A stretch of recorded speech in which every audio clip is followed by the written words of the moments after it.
ഇനി ഒരാള് വെള്ളത്തിൽ മുങ്ങി പോവുകയാണെങ്കിൽ നമുക്ക് ഇത് വെച്ച് ഒരാളെ രക്ഷപ്പെടുത്തി ഈസി ആയിട്ട് കൊണ്ടുവരാൻ പറ്റും.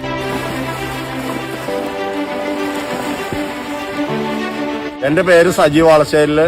ഞാൻ 16 വർഷമായിട്ട് ആലുവ പെരിയാറിൽ നീന്തൽ പഠിപ്പിച്ചുകൊണ്ടിരിക്കുകയാണ്. നിങ്ങൾ വെള്ളത്തിൽ മുങ്ങിപ്പോയി കഴിഞ്ഞാൽ രക്ഷപ്പെടുത്താനുള്ളത് കാണിക്കാൻ വേണ്ടിയിട്ടാണ് ആദ്യം ഒരു പ്ലാസ്റ്റിക്കിന്റെ ചാക്ക് സംഘടിപ്പിക്കുക. ഇത് നമുക്ക് ഫ്രീ ആയിട്ട് കിട്ടുന്നതാണ്. അതുപോലെ എവിടെ നോക്കിയാലും നമുക്ക് റോഡിൽ നിന്ന് കിട്ടുന്നതാണ് ഈ പ്ലാസ്റ്റിക്കിന്റെ കുപ്പികൾ. അപ്പൊ ഈ പ്ലാസ്റ്റിക്കിന്റെ കുപ്പികൾ ചാക്കിൽ അടക്കുക ആദ്യം.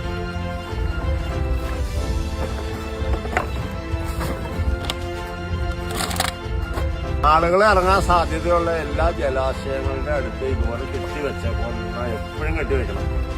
വെടിപ്പുള്ള ട്യൂബ് ബോയൊക്കെ വെച്ച് കഴിഞ്ഞാൽ മറ്റുള്ളവരെ എടുത്തു കൊണ്ടുപോകാനും നശിപ്പിക്കാനൊക്കെ ഇടവരും. ഇതുപോലത്തെ കാര്യങ്ങളാണെങ്കിൽ ആരും നശിപ്പിക്കില്ല. ഇത് ഒരാള്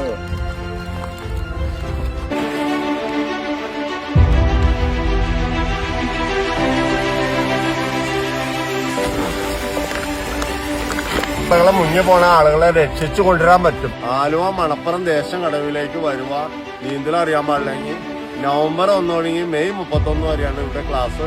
സൗജന്യമായിട്ടാണ് നടത്തുന്നത്.